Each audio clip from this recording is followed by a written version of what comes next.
Hello, good afternoon, good evening, greetings and salutations to you. My name is Alu-tru. Let's start with class. We're in the yamas and namas and namastes and practicings and explorings of the teachings of yoga. Why? Because it is a lifestyle, it is a practice, it is a this, it is a that. What is the yamas and the namas and the namas? Thank you for asking, because I was curious as well.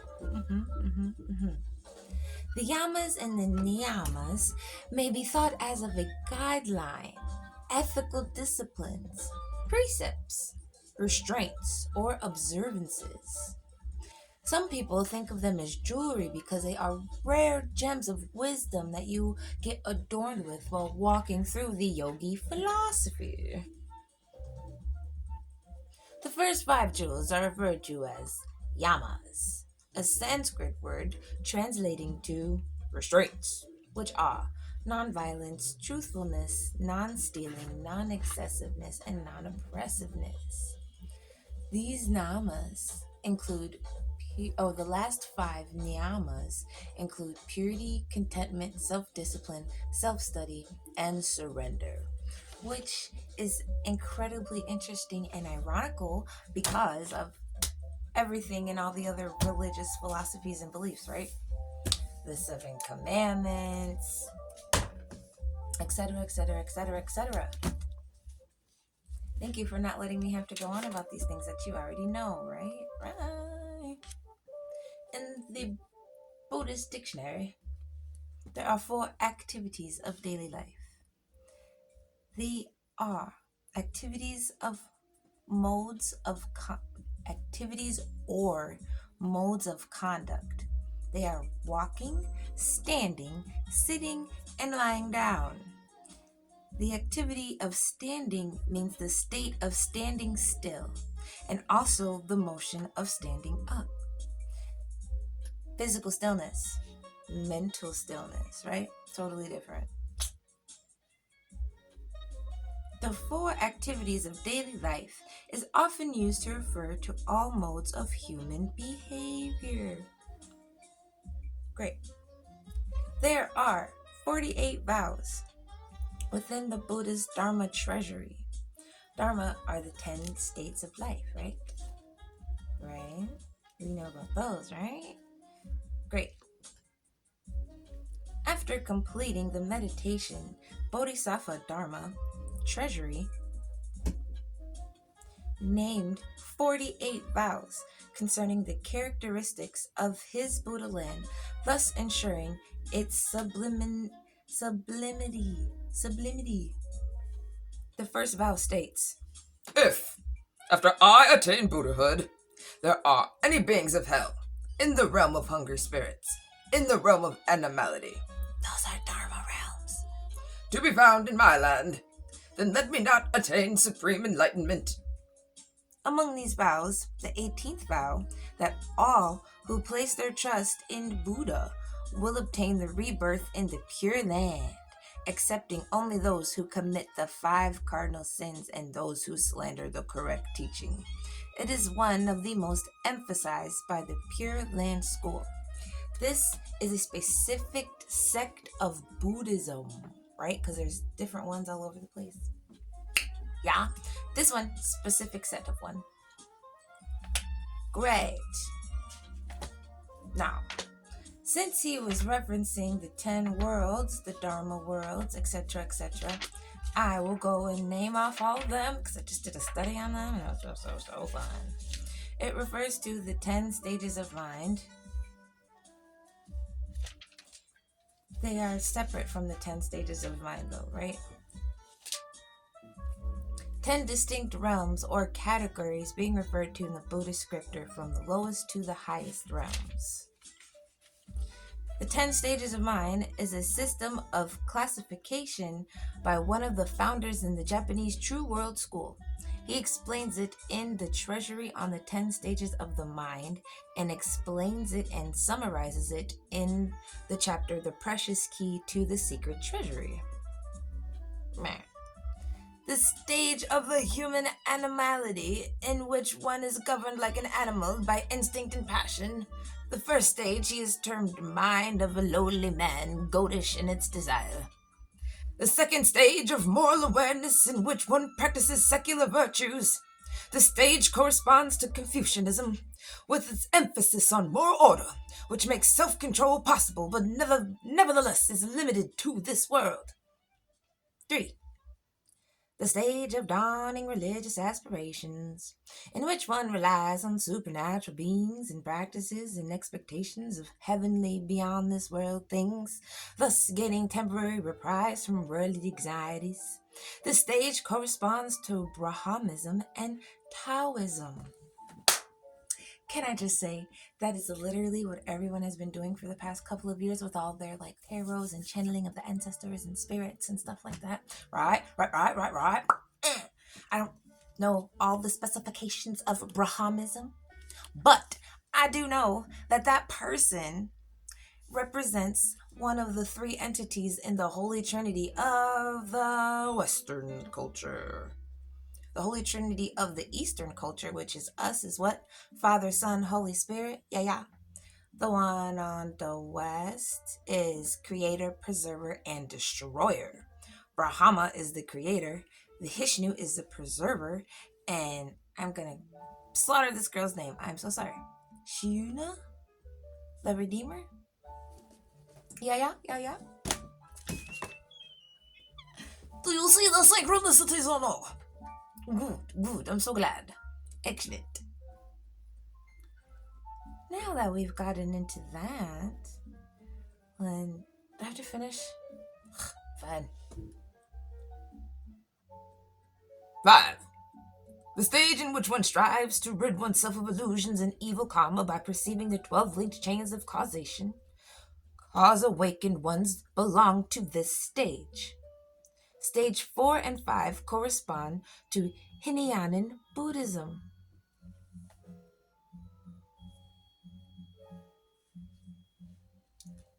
I'm just kidding. But yeah. Synchronicities. Everything is connected, honey bun. Alright? Right now, the people who are getting the advice from their practitioners that they listen to, they are trying to rid themselves of evil karma and realign themselves with their purpose, and they're meditating and they're cleansing their energies, right? The stage of the bodhisattva mind, in which one arouses non-discrimination, compassion for all beings, and realization that the mind alone exists. This stage corresponds to the Dharma characteristics. The 10 worlds. Oh yeah, I'm so excited. The 10 worlds refer to the lowest to the highest realms. Hell, hungry spirits, animals, asuras, human beings, heavenly beings, voice hearers, cause awakened ones, bodhisattvas, and Buddhas. The 10 worlds were originally in distinct physical locations, each with its own particular inhabitants. However, the teaching explains that the world contains multiple possible inherent states of life, including each individual's path. From the standpoint of the Lotus Sutra, the 10 worlds indicate 10 potential states or conditions that the person can manifest within their own life, depending on where their brain is at energetically. 7. The stage in which one understands the 8 negotiations and enlightened to the non-substantiality of both mind and material objects. This stage corresponds to the teachings of the 3 treatise school. Ultimately, the reality embraces the one of the Buddha vehicle, which is the bicycle, the frame of your faith, right? Practice, study, and your actual faith. Your faith is your momentum. Your faith and your study are the frame and the chain, right? Bam, get on up out of here. Go. 9 or 8? 8. The stage in which one realizes the essential oneness of all phenomena in the world and the ultimate reality and embraces the Buddha, nature. Oh, I did just read that. That's 8. 9. The stage in which one realizes that there is no fixed identity or self nature within the ultimate truth. This stage corresponds to the flower garland school. Stages 6, 7, and 8, which are the stage of Bodhisattva mind, the stage in which one understands the 8 negotiations, the stage in which one realizes the essential oneness, and the stage in which one realizes there are no fixed identity or self nature. All of these different mindsets and realms represent the Mahayana Bodhisattva. This is the stage of the esoteric truth. Buddha Kobe equated this last stage to a glorious mind, the most secret and sacred. With Buddhahood, he correlated it with the true world school. Kohobo Buddha ranked the teaching of the flower garland above all, which is based on the Lotus Sutra. Bam! 11:11 on the dang timer. Alright, here we go. Why did I just go through all of that? Why did I just explain all these different mindsets and stuff like that? Because this is what you are manifesting in your own life. You are manifesting the world of hell. You are manifesting the world of angry spirits around you. You are manifesting heavenly beings coming towards you and around you. But what you're not doing is protecting yourself when these realms come into your presence, right? You are completely belligerent. Oh, look, it's right here. The world of hungry, hell, and animality are collectively known as the 3 evil paths.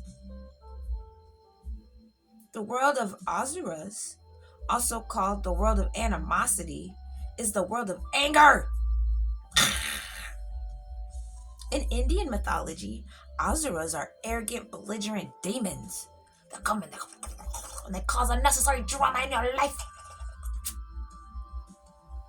And they're overly and unnecessarily overtly aggressive. And they're perversive. And they're evil. And they're arrogant. And they have super controlling, dominant egos. And they have excessive pride that truly thrives on squashing people and their connection to their true self. They do not want you to see you as you really are. And the more that you step into these angry worlds, these hungry spirit worlds, these asura worlds, the more you step into that, the more you invite it into your life. The more you lose your flattery, the more you lose your politeness, the more you want to draw inward and isolate. Because despite being this bodhisattva, despite being this heavenly being, you are still stepping into a world that you don't need to be in. You're calling in collectively the evil paths. The world of hell, hungry spirits, animals, and asuras are collectively called the 4 evil paths. The world of hell, hungry spirits, and animality are collectively known as the 3 evil paths. Do you hear what I'm saying to you? Like,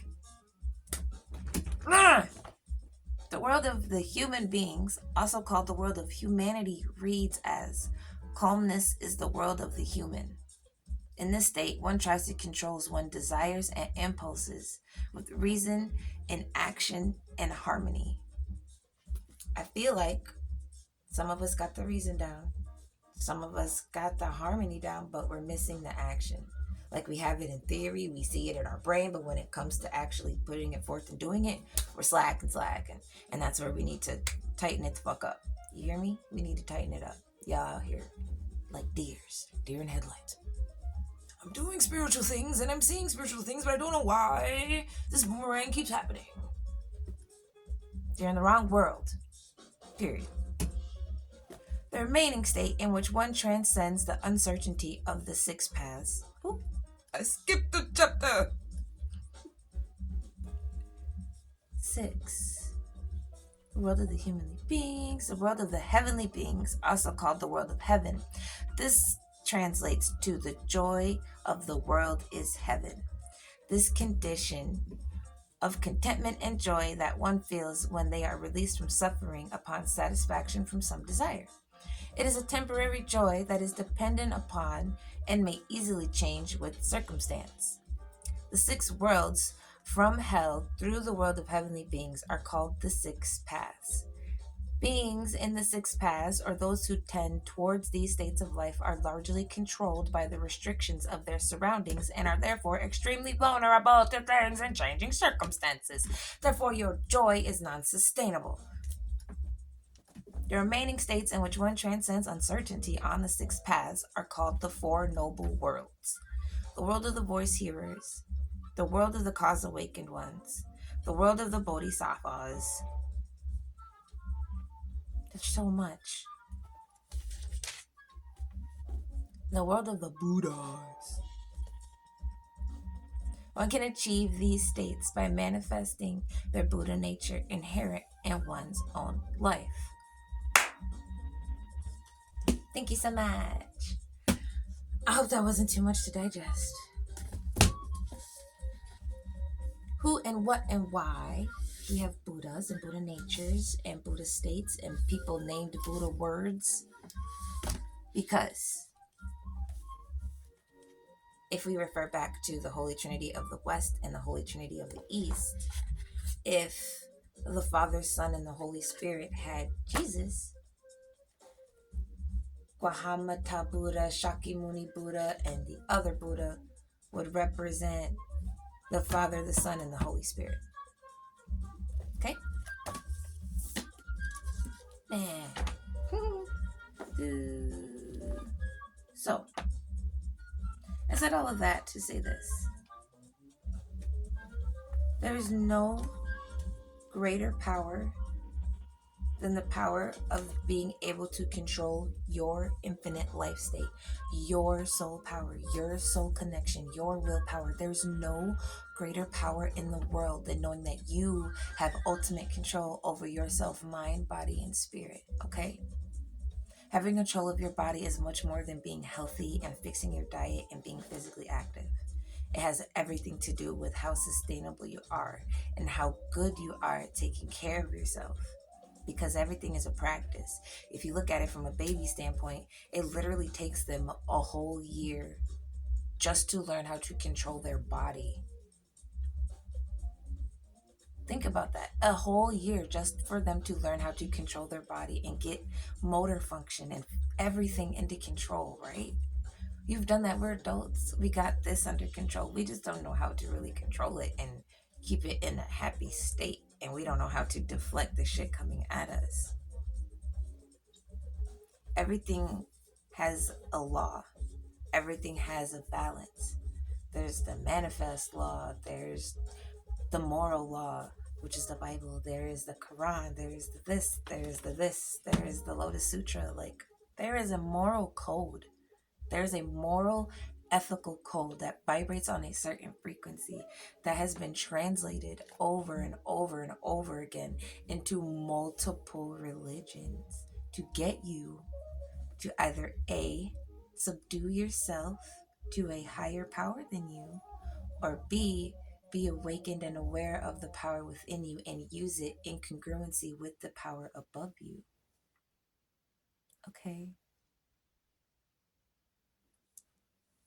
The great power is a person who can attest to a life of trials and tribulations and still have illuminating wisdom, still have the ability to save people from suffering, still have the ability to derive and divide the three evil paths from people and endow them with their own unmatched power. The person with the greatest power has a great authority to assemble practitioners and deities and God Himself on a peak and sit down and in real life have church. You can invite the holy presence of the Lord into you. You can invite Shakyamuni into you. You can invite the great bodhisattvas, which are other people. These bodhisattvas were people who lived noble lives that people looked up to, like the apostles, right? But it goes much deeper than that because the Western culture has a deeper sense of gratitude. They have a deeper sense of appreciation than we do. They appreciate everything. They appreciate every single little thing because they know it's fleeting. Because they can see the footprint of war on their family, on their culture, on their land. They see it, they live it. So there's a deeper appreciation for life. You understand? Back in the day when the samurais were terrorized and interrogated and everything was becoming militaristic, it was a whole different thing. They were slaughtering Buddhist practitioners. They were beheading Buddhist practitioners because they didn't want to follow what everyone else was following. There are stories, okay? Stories of righteous, holy crusades in the name of God because someone wasn't following their righteous light path. And I say all that to say this: no matter what you praise, no matter what you invoke and invite into your life, there will always be an adverse to that. It is your responsibility to deal with it accordingly. It is your responsibility to protect your soul light. It is your responsibility to dive into whatever practice and study you want and go wholehearted. Whether it be the study of you, the study of Nam-myoho Renge Kyo, the study of the Bible, whatever it is, you have to do that to protect your soul, okay? And there are ways that you can have spiritual armor without deriving from your path that you want to be taught on, okay?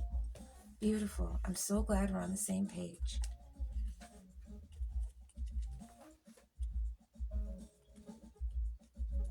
Mm. This is a story excerpt from Siddhartha.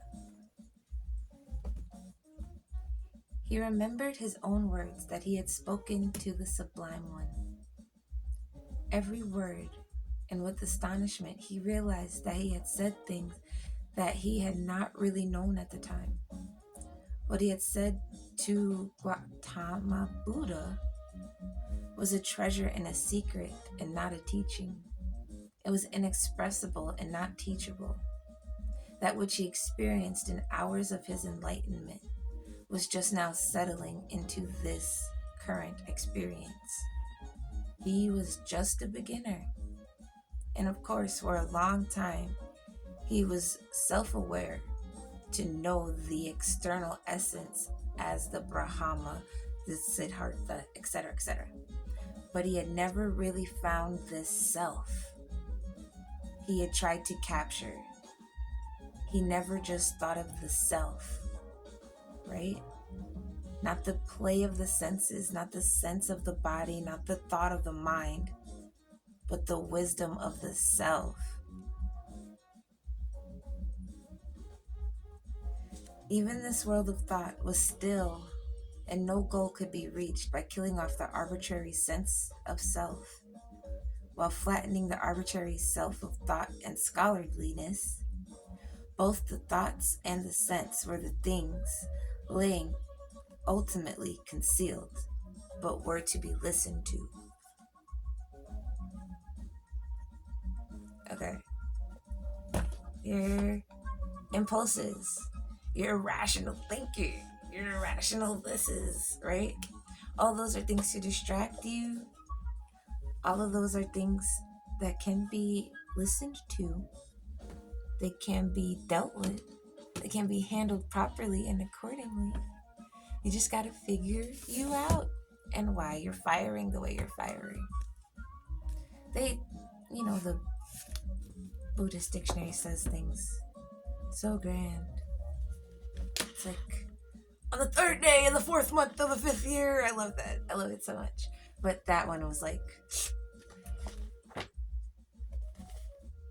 the body keeps the score of trauma. Page 87. New approaches to treatment. If we understand that traumatized children and adults get stuck in fight, flight, or freeze chronic shutdown responses, how do we deactivate these defenses to help them maneuver their survival?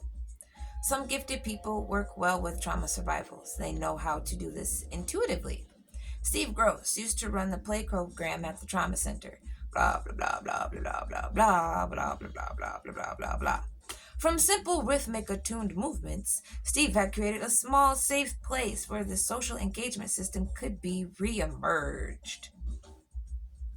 By doing musical things and yelling and doing theater type of things, it severely helped the traumatized people get many more emotions out simply by just joining for a meaning. We humans respond to harsh voices with fear and anger and shutdown, and to playful tones by opening up and relaxing. We simply cannot help but respond to these indicators of safety or danger. Sadly, our educational system, as well as many methods that profess to treat trauma, tend to bypass this emotional engagement system and focus instead on recruiting cognitive capacities of the mind. Despite well documented effects of anger, fear, and anxiety on the ability to reason, many programs continue to ignore this need to engage the safety system of the brain before trying to promote new ways of thinking.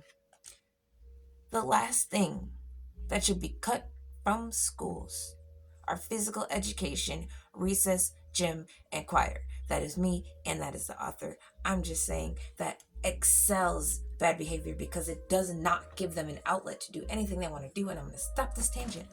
Mm-hmm. Mm-hmm. Mm-hmm.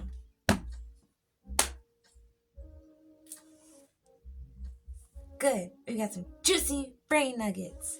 All right. I dropped a bunch. I'll make notes. What did we learn? We learned that there are 10 states of mind and 10 worlds of phenomena, because that's how it's described, right? Dharma is a world of phenomena. There are 10 states of mind, and there are 10 worlds of phenomena that correlate with each other, and they react off of your emotional state. Emo. What are we going to do? We're going to help. We're going to help. We're going to help soothe that emotional state. We're going to give ourselves tools to combat those. And then once we're able to get tools and control our emotional state, we will be able to have spiritual armor from all these things in the 4 and 3 evil paths coming at us, right? Because we're allowing it to come at us, right?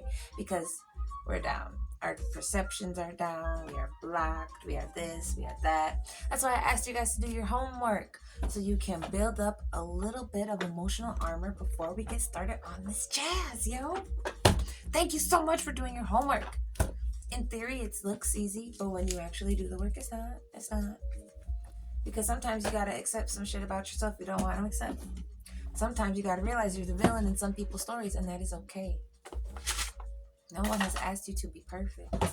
All you have to do is ask forgiveness from yourself for making that mistake, and then eventually that forgiveness will come in turn.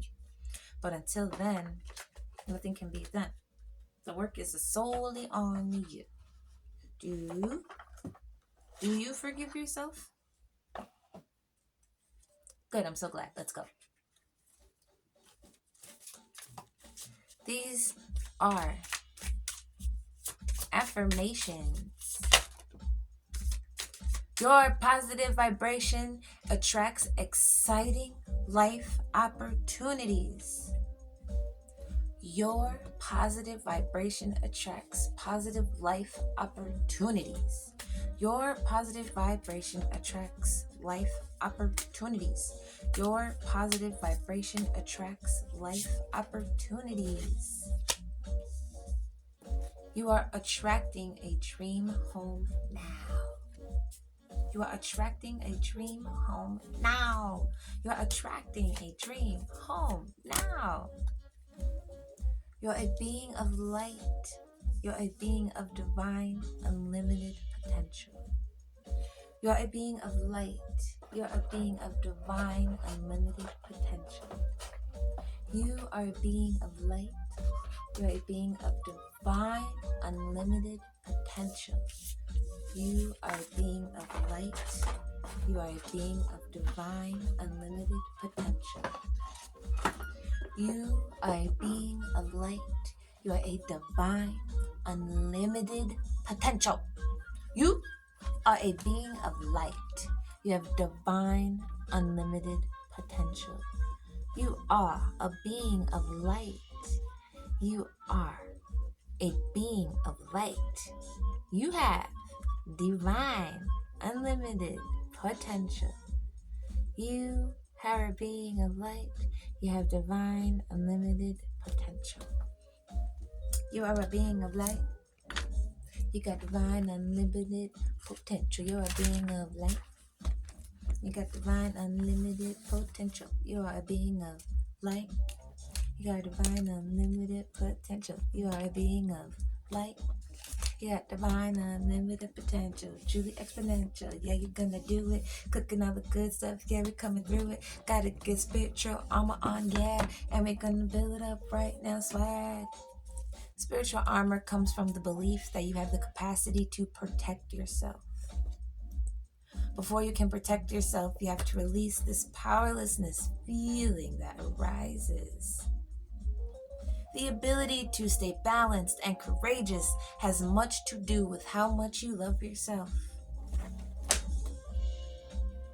How much do you love you?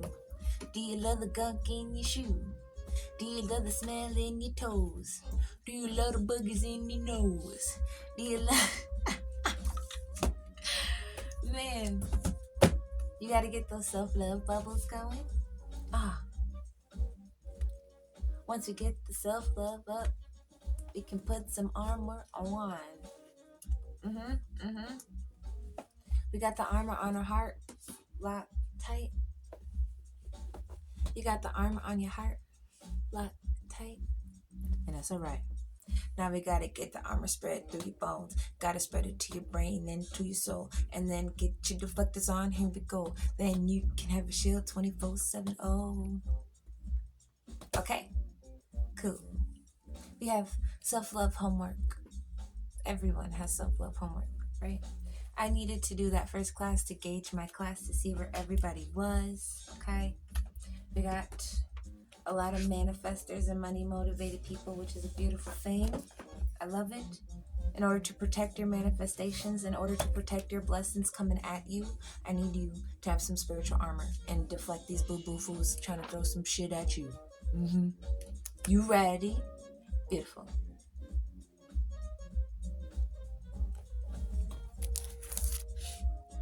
We will refer to the Book of the Samurai. Actually, did you know Shakyamuni had a freaking paw? Can't pronounce the name, but it's like Davida or something like that. They were best friends. Then his best friends got jealous. Then he tried to attempt his life multiple times. And then they imprisoned him, banished him, whichever. And Shakyamuni was like, don't worry, don't fret. He will still attain Buddhahood in a different lifetime. This wasn't for him. How cool is that? Anyway, the life of the samurai. Very brutal. Beheadings. Blah, blah, blah. All that jazz. We're just going to refer to this one right here, okay?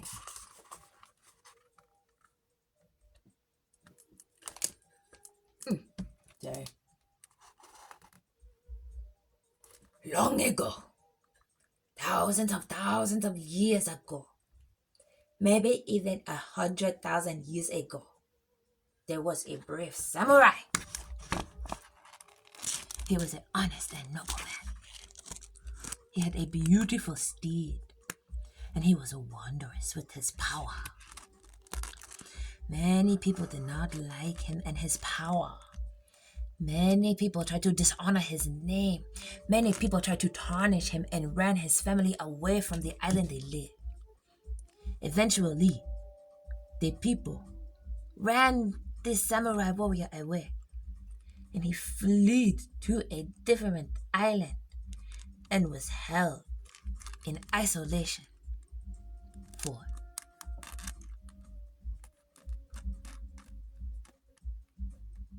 let's say 10 years. 10 years is good. 10 years held in isolation.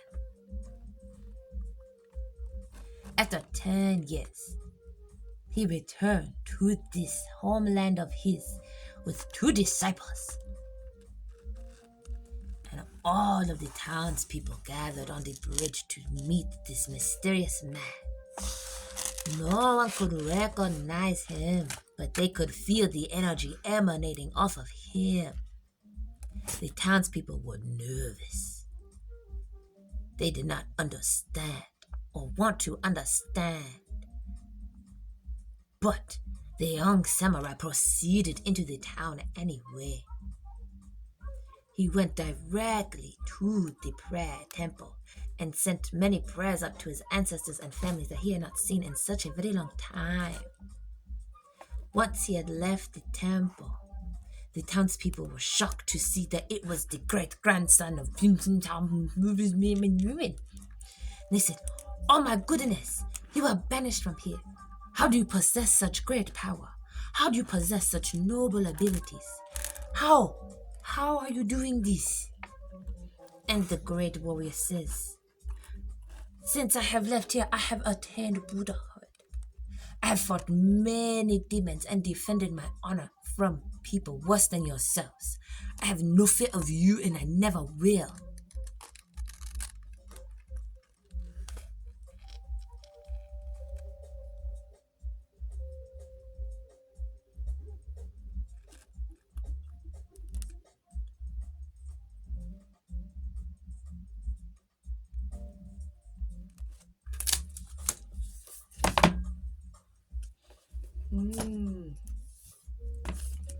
They slaughtered and murdered all of Sato's practitioners and exiled him.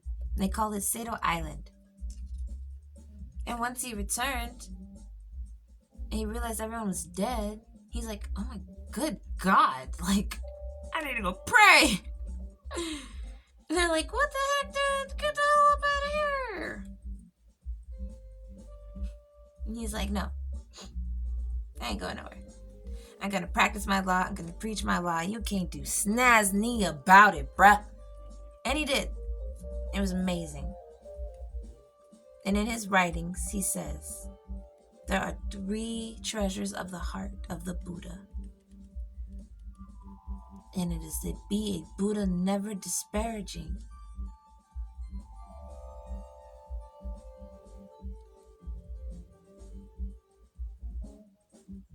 Never disparage, never waver, never quaver.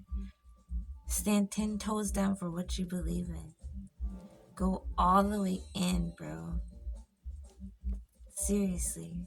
If it is the light you fight and defend for, defend that light, bruh. Defend it. Stay on it.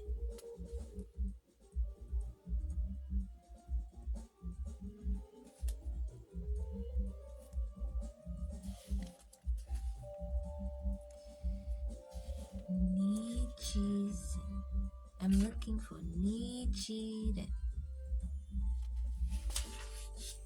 Nichiren. Just the person. Give me the person.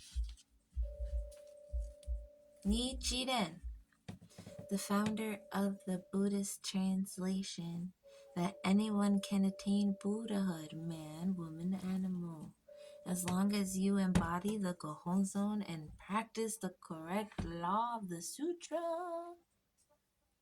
Nichiren was born on the 16th day of the second month in 1222 in village Awa Province, Japan.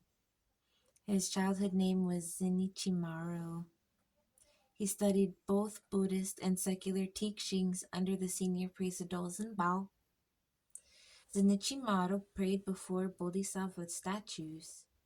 In 2037, he was formally ordained and took the name Sheisho Bao Rencho. Soon after, he left for Kamaraku. He was also convinced that he was the mission of the Bodhisattva superior practices, which was entrusted with the task of propagating the law in the latter day. That is us. He resolved to declare the sutra's supremacy and pointed out the misconceptions of the prevailing Buddhist schools.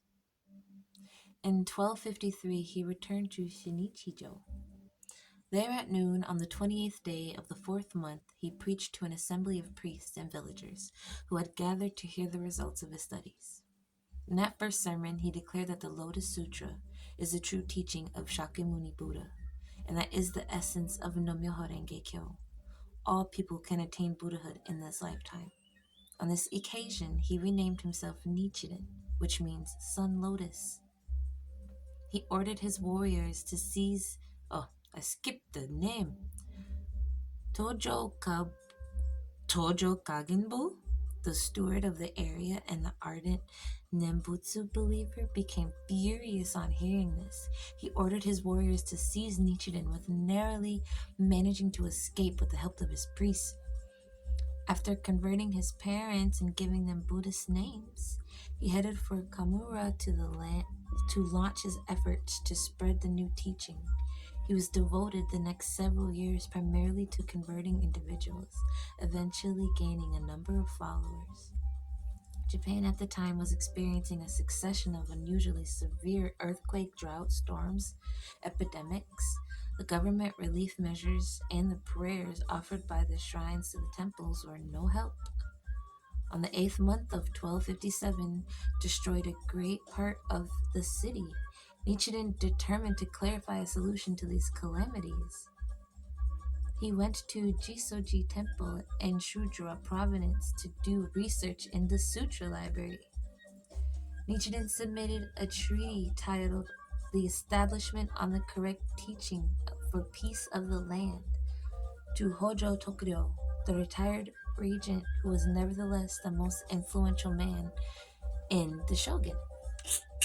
He criticized it, he didn't believe it, he thought it was a false teaching, he predicted there were disasters. He urged that the teaching immediately be embraced, the new one of the Lotus Sutra. There was no official response to this document, but the government sent a bunch of people to attack him, and he narrowly escaped with his life again.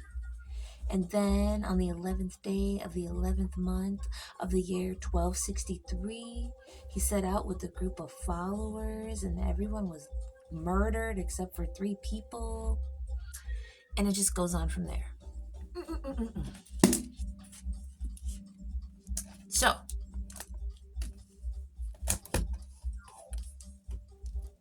I say all of that to say this. We don't live in a time where we do right now. We live in a time where you can just go murder people for fun, right? It's terrible. But what I'm saying is, we don't live in a time where morally that is not the very first choice you should do, right? I don't think murdering and maiming and destroying is the very first thing you should do to protect your practice or your teaching. The very first thing you should do to protect your practice or your teaching is to solidify in your life just exactly what practice or teaching is the most beneficial, right? Like I said in the beginning, there are many different Buddhisms, many different sects, all these different things. And Nichiren was like, yo, you guys are discriminatory to women, you're discriminatory to angels, you're discriminatory to these things that can always seek redemption and walk in the light. Which is the same as Jesus. You hear me? Come on now. Come on now. It is a continuous cycle. There is a man, woman, whichever. There's a leader that always comes every century, every however many millennia you want to say. There's someone that always comes along with the teaching of the light, trying to make you uphold morals and honor a code, right? And unfortunately, murdering and maiming and destroying is a part of the code. As much as we want to be light workers, as much as we want to walk in the light and not think of it in that manner, not see it for that, it is so there, bro. Like, the slaughter is real. The men, they're murderous beings. I don't understand what it is either. Like, man, okay? That's just on me and my standpoint with that. So, if I am put in a position where I have to defend my light and my honor, I'm going to defend it from something that is trying to stop me. And those things that are usually trying to stop me are not people. It's demons and people's negative energies and these witches out here. And like, I don't like it. So now that we've gotten this, we've understood a little bit of a warrior mindset. We need to adapt a warrior mindset in order to protect ourselves. We don't need to use it on everyone. We just need to use it to defend ourselves when the time is right, when it is necessary. Okay? Defensive tools and techniques, right? People usually tend to pray. Cool.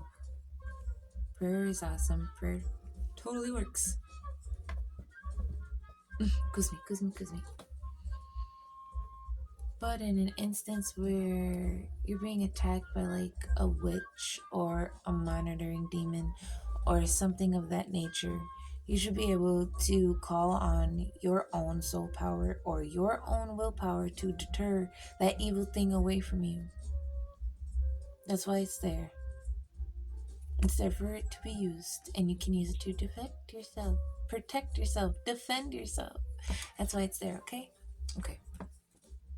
Your soul power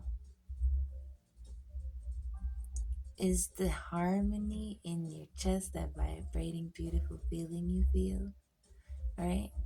That is a surge. That is a surge. That is when your soul gets plugged into your chakra system. You know what that is?